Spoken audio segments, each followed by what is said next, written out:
Chinatown, guys. Kakain kami ulit. Tambay mode muna. Tara na!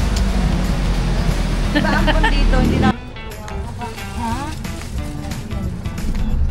Oh my gosh, it's raining. Sana napapunta kami ngayon ng Chinatown. Traffic din pala dito sa Thailand talaga. Napaka-close. Kailangan pare-parehas ang kulay ng payong. Welcome to Chinatown, BKK Edition. Isa nga itong Chinatown sa pinupuntahan ng mga turista dito sa Bangkok. Kaso nga lang, inabot kami ng ulan kaya medyo nabawasan ng mga vendors. Pero okay lang yan, napakalaki pa rin at napakadaming food. Kaya tara, mag-food trip na tayo. Fruit. 40. Coconut, 60 pesos. May po. Magkano? Hanggang doon pa yan sa dulo. Guys, grabe. Sobrang mura dito. Tingnan nyo mango sticky rice. So, 50 lang. May 40. Dahil nga maulan at medyo late na rin kami nakapunta dito sa Chinatown. Ayan, ang dami ng tao at medyo nahirapan kami makahanap ng pwesto.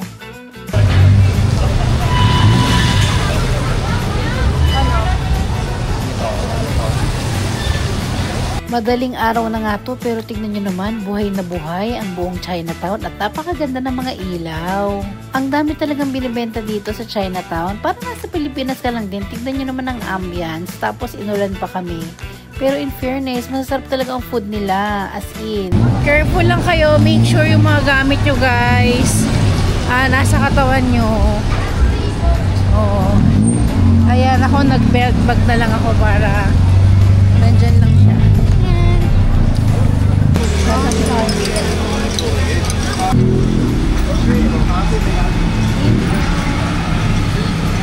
Sarap. Sarap siya ba? Sweet ah.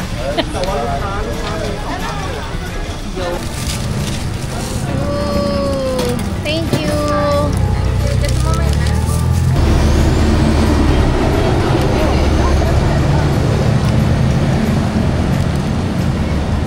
So far, ang sarap na siopaw ah.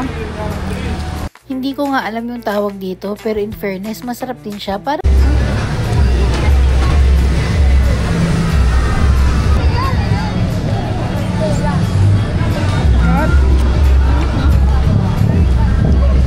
thank you. Ano yan? Ano ba yun? Passion fruit? Passion fruit ba? O Pomeranian?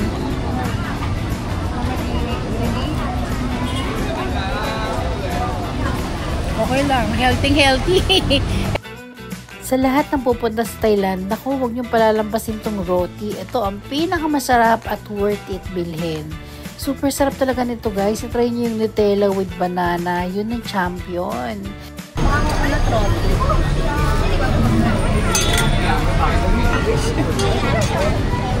So, bumibili kami ng banana roti. Tikman natin kung masarap. Pork and then 7. Perfect combo yung ano, no? Masarap for tonight. 100 over 100. Alam mo ngayon ako nakapag-order ng ganito. Oh. Madami.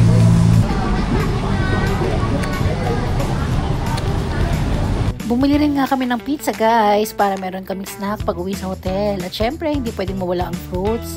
Naku, sobrang dami talagang pagkain dito. Hindi na namin na-videohan ng lahat kasi nga maulan. Ayun lang, thank you for watching.